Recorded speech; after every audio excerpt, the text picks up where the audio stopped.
Maybe we hold a bias here at the Characters of Boxing and Beyond podcast towards New England-based fighters. While we've never had an episode on Vinny Pazienza, the great Rhode Island-based champion of yesteryear, I have covered a lot of New England boxers on this podcast, mentioned a lot of New England boxing prospects and fighters. I don't know. I cover a lot. If you look back on our categories and our library of episodes, I've covered folks from all over the world. And if I do have a bias towards New England, it might be because I'm from there. And I feel like those are the type of people, along with the Midwest, where I spent a lot of my youth as well. Those type of people, I guess I can most relate to, as I am from Rhode Island. And this boxer that we're going to be discussing today is a New England fighter, most famous for his training. However, in my opinion, if you really want to get the most out of Freddie Roach and understand who Freddie Roach is and why I'm such a fan of his technical abilities, you have to watch him as a fighter in the 80s, fighting out of the Showboat Casino, the legendary Showboat, a home of ESPN boxing cards for a long time in the 80s when ESPN was a relatively new network trying to find its way in the media world. Freddie Roach was out there fighting his rear end off because, to be honest with you, there isn't much more of a warrior mentality that you could possibly have than what Freddie Roach brought to the table as an in-ring performer. The choir boy, as they like to call him, because Freddie Roach was generally looked on as a nice guy. Back in the 80s, he was known as the choir boy. He had this almost Opie type youthful look about him. Opie from the old Andy Griffith show. He just kind of an everyday American boy with the blonde hair. And the truth was, they called him the choir boy because he had this squeaky clean image. And Freddie Roach came from a very, very tough background, from a father who was extremely hard on them. And, his story is chronicled so nicely in a HBO series. And it might be on HBO Max, the newer streaming service from HBO, but it used to always be on HBO On Demand. And it's called On Freddie Roach. And if you ever want to know more about him, I encourage you to watch that series on him. You're not going to get much of his fighting background, as you will, more you'll hear about how he is a trainer and a little bit you'll learn about his fighting background. But I want to vouch for the fact that even though he's not most famous for being a boxer, he's most famous for being a trainer, perhaps one of the greatest of all time, maybe the greatest of all time. He had an amazing boxing career that I just don't think gets enough attention because of how interesting it was, in my opinion, is why it's so amazing. This guy fought an incredible amount of amateur bouts. Then he came out to Vegas from the Boston area and really, tried to make a name for himself without having much flash, without having, a Money Mayweather professional wrestling type flair to him. He just somehow won the fans over. And Freddie Roach was over in Vegas. They loved him. He got a huge pop from the crowd anytime that his fights were on, and he never backed down. He fought some of the all-time great champions in his weight class throughout the 80s. You're talking about a guy who fought Greg Haugen, a guy who fought Hector Macho Camacho, a guy who fought Bobby Chacon. That's Freddie Roach. Before he became the Freddie Roach we all know him as the trainer of Manny Pacquiao. Freddie Roach had an incredible fighting background that I want to discuss a little bit today before we talk about more of what you might know him as now as the great trainer that he is. And of course, a man who suffers from Parkinson's disease, much like the greatest champion of all time, Muhammad Ali. Freddie Roach is someone who got Parkinson's disease from his in-ring performances.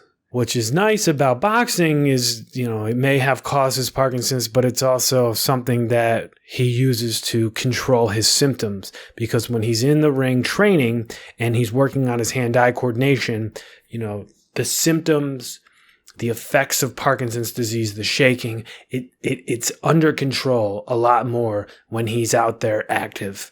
And, that's something that he documents in that On Freddie Roach documentary that I highly recommend you checking out.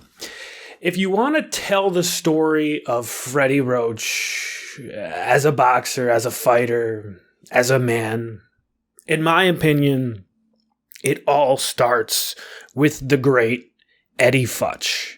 Now, people nowadays may call Freddie Roach the greatest trainer of all time because we have this thing called recency bias where it feels like, what most recent happened in our minds tends to be the best of all time. I can't think how many times I've heard someone say, the greatest soccer player of all time is Cristiano Ronaldo or Leo Messi. Well, maybe that's an example of us having this recency bias, because Pele and Diego Maradona, who played a longer time ago, and I'm sure there's even greats in the conversation before them, they don't maybe come up in our mind because we have this recency bias.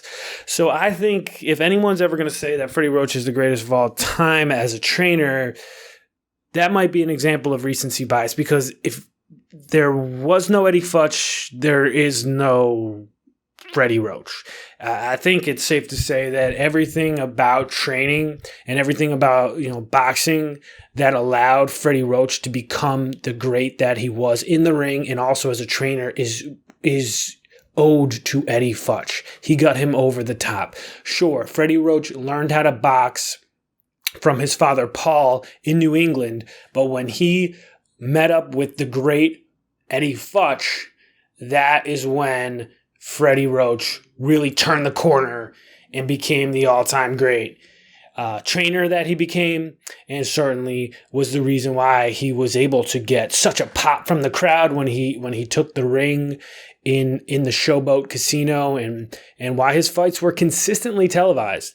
There is a good library of Freddie Roach fights that are available to watch on YouTube. I highly recommend you, if you're a fighter yourself, you check them out, and because you can learn a lot from the technical side of how Freddie moves his head and picks his spots. It was obvious to tell by watching the tape of Freddie Roach that he was one day going to be able to train others, because he wasn't a very physically gifted individual. I personally love to learn about the great fighters and the great athletes who don't have physical gifts, but nonetheless, because of their intelligence, become some of the greatest of all time. And I mentioned him earlier. I'm going to mention him again. He just passed away a day before Thanksgiving. Here in America, we celebrate Thanksgiving that last Thursday in November. And Diego Maradona, who recently left us, was an individual who, much like Freddie Roach, who, much like Brad Gilbert in tennis, you see them in so many different sports. They are not physically gifted, but they get the most out of their abilities because they use their brain. Now, Diego Maradona is the greatest, most extreme example of this. He just was the greatest maybe ever in his sport. Of course, when you talk about individuals like Freddie Roach, they did not become the greatest ever. Even Brad Gilbert, who I'm talking about in tennis, who rose to like a world ranking of close to the top 10 at one point, even though he had almost no physical gifts. There's Rudy, the old player from Notre Dame that they have a movie about, a guy who just, intelligence and hard work, found a way without any physical gifts to make it work in his sport at a very high level. They're all different. They're all unique. Those examples I just mentioned in their own ways. Freddie Roach is definitely one of them. Not very physically gifted, although he did come from a lineage of professional fighters. I believe his father, Paul, was a pro. He might have been a journeyman. I don't know much about Paul other than him and Freddie had a big fight when they were young, and that led Freddie, I believe, going west to relocate to Las Vegas and later Los Angeles and, become the fighter that and the trainer that we all know to this day. But in the physical gifts that he lacked, he made up with by teaming with the great Eddie Futch. Eddie Futch no longer with us. He passed away in 2001. A great American boxing trainer who trained the likes of Joe Frazier, Ken Norton, Larry Holmes, and towards the end, Trevor Berbick. Futch was perhaps, along with an individual who ran Kronk Gym in Detroit, Manny Stewart. Those two are probably the greatest trainers that I ever know of. I'm sure you at home, if you're a boxing enthusiast and fan such as myself, you have individuals in your mind who are the greatest trainers ever. To me, it's Futch and the great Manny Stewart. I think those are the two greatest that I can vouch for. Certainly before my time, there were great trainers that I am probably overlooking. You could probably make the argument Cus D'Amato is in that conversation. Angelo Dundee. You could go on and on arguing who the great trainers are ever. But if I had to have my vote for the greatest ever, I will go with Eddie Futch. Mr. Futch, as Freddie Roach called him out of respect, got him to, the promised land where Freddie Roach was continuously boxing on television. Now, by the time Freddie Roach was just 24 years old, this is a guy born in 1960. So by 1984, I tend to think of 24 as being very young. Some say that you don't really reach your full physical prime in boxing until you hit your 30s. Some have said, I've heard like 32 could be considered your peak physical and mental prime as a boxer. Now, Freddie Roach at 24, you can watch fights where it's like 1984. He's only 24, and they're saying this should be the end for a guy like Freddie Roach. He's fighting guys like Bobby Chacon, and that one he lost on decision. And the announcers are saying, it's time that Roach hangs it up. A guy who had so many amateur fights under his belt before even turning pro in 1978 when he went pro at the Garden in Boston. He had 45 fights under his belt by the time he was, maybe a little less than that, about 40 fights under his belt by the time he's 24 years old, 40 pro fights. Before that, an extensive amateur career throughout New England and in the AAU ranks, fighting as a lightweight, featherweight. He was in that weight class, smaller individual. Obviously, the punishment by the time he's 24 is so severe that he really, really should have retired around that time.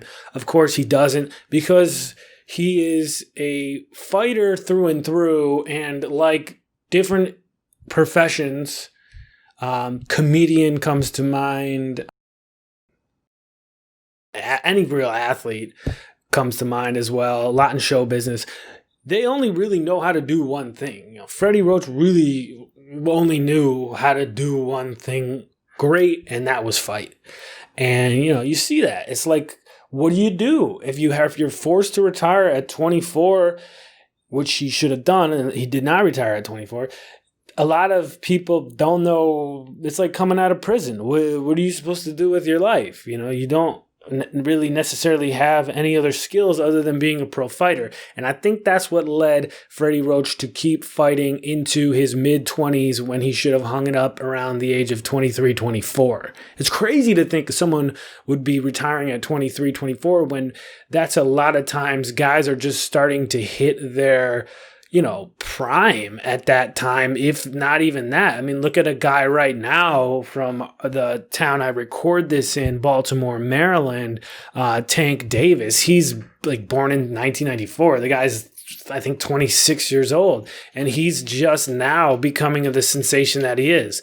Obviously, Tank Davis, a guy who, gets a lot of pop from Floyd Mayweather, does not fight as many times a year as a guy like Freddie Roach. It's just a different time. But if you look back at Roach's career, 23, 24 years old, he should have hung it up. He didn't. He fought almost until 1987. And the punishment that he sustained in those last 3 years of his boxing career most likely is why he does have the Parkinson's disease, that he suffers from today. It just, he like the champ Ali, he went on longer than he should have. And, this is talking about a guy who had nowhere really else to turn other than boxing. I think there was some talk that Freddie Roach, worked as some time as like a telemarketer in Las Vegas. And, he just doesn't want to do that type of work when he was used to being out there on ESPN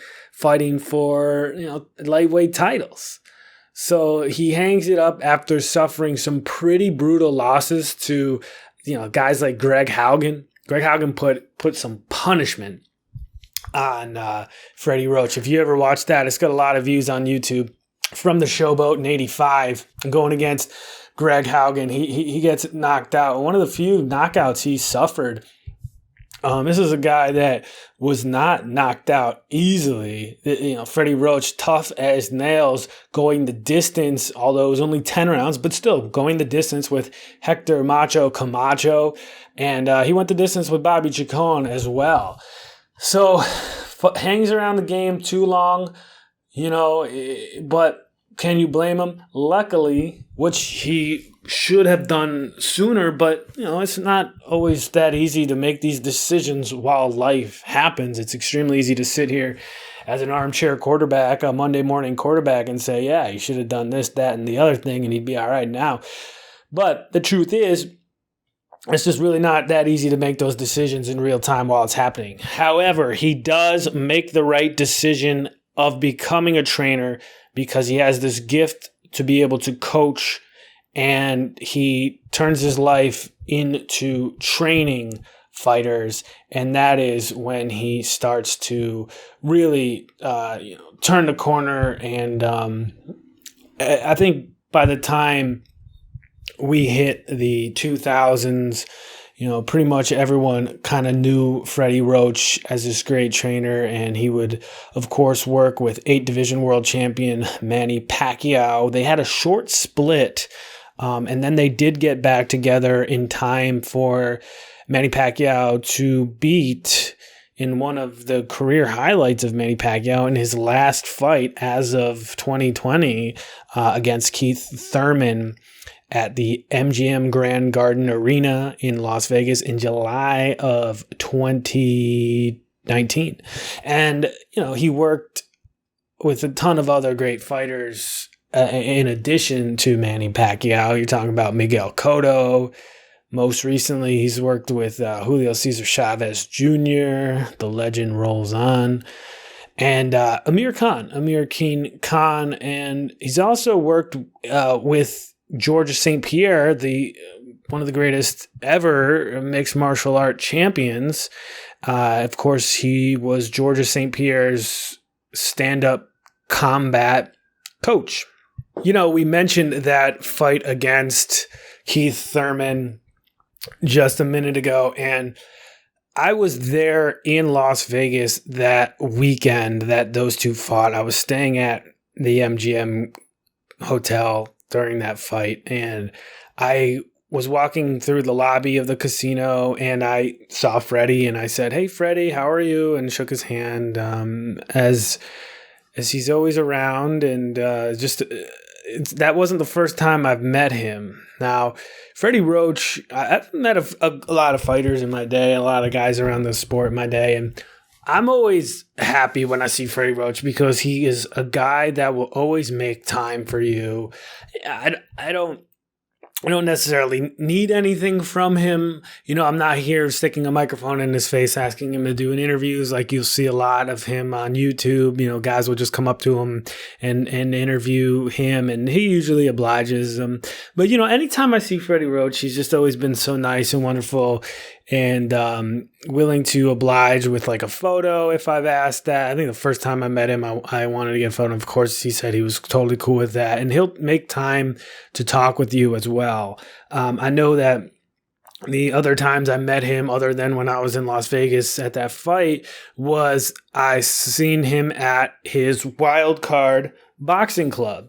Now, Wild Card Boxing Club, I'm wearing the t-shirt right now, obviously for this episode, is a really cool facility in Hollywood, and it has 2 floors. One, the top floor is where the general public is allowed to go, and of course there is great trainers around there, and there is great fighters as well in the public space, and that's open to the public. And then in the first floor, and it's all in a little strip mall there in Hollywood, and you wouldn't think much of it. It kind of blends in with, like a laundromat there and a great Thai food restaurant there as well. And then on the first floor, it's just a private only private workouts with Freddie. And that's typically where I believe Manny Pacquiao will be training. I never ran into Pacquiao when I was there. But of course, when I've run into Freddie and he's just he's in the public area and he's just at the front desk there, I'll talk to him. I'll chat him up. He's from Massachusetts. I'm from Rhode Island. We have that little connection there. I try to talk to him and pick his brain. I try not to bother him, but again, like as such a huge fight fan, as someone who has like a ton of questions and is interested in all this stuff, I'll ask him questions, and he's always obliged, never been rude to me, just a very nice guy. I love watching his fights on YouTube. I've told him about all the fights that I've seen. We've chatted about it.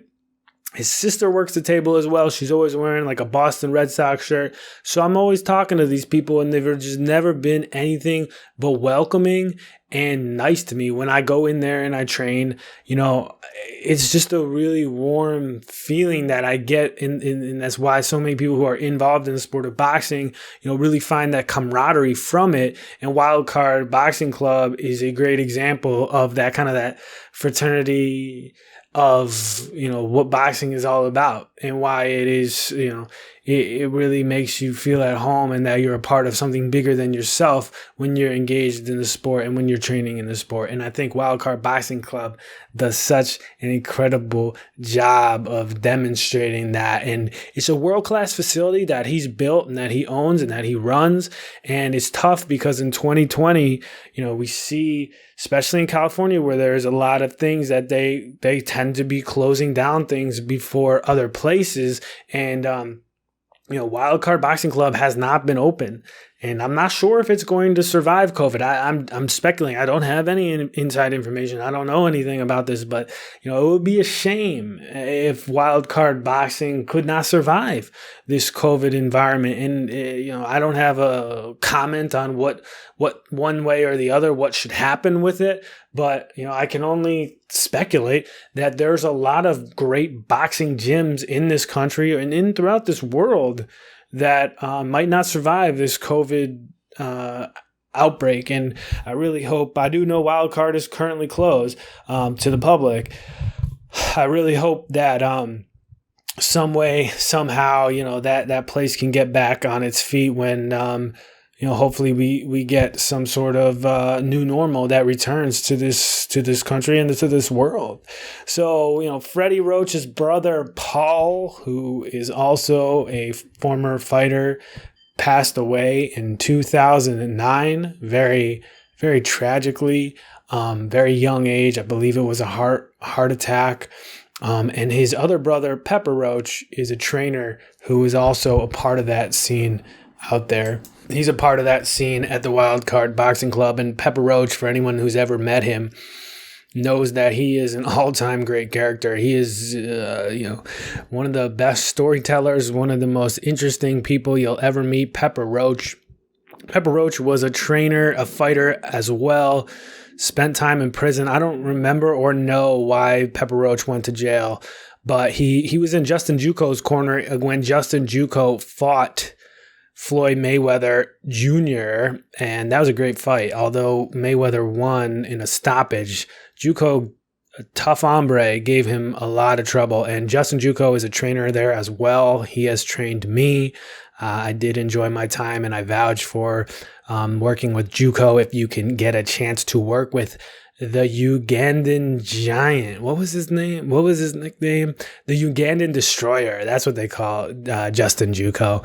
But Freddie Roach is a character. He's not just a great fighter of the 80s. He's not just a great all-time great trainer. He's a character in his own unique way. You know, there's different kind of characters in boxing, and that's why we cover them all. Freddie Roach was a character because he was so different.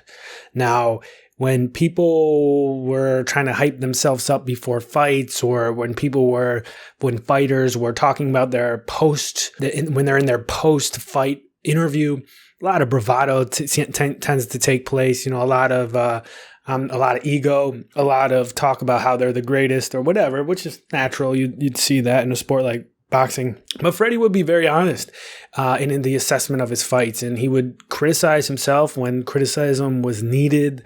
And that was just a unique thing about Freddie Roach, and would analyze his own fights very thoroughly and very unbiased. And, you know, that's what led to him being such a great trainer, very honest guy. And that was really what got the crowd so in love with him. They loved the choir boy. He was very different than a lot of the other fighters that would come and fight on ESPN. So I highly encourage you, if you want to see some old Freddie Roach fights, check him out on YouTube. He's known for his chin. If there's one thing besides the intelligence that Freddie Roach, again, we talk about how he wasn't so physically gifted, his chin.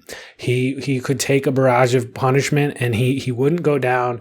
Again, he had that one stoppage against Haugen, which was brutal. And the ref did finally step in on that one.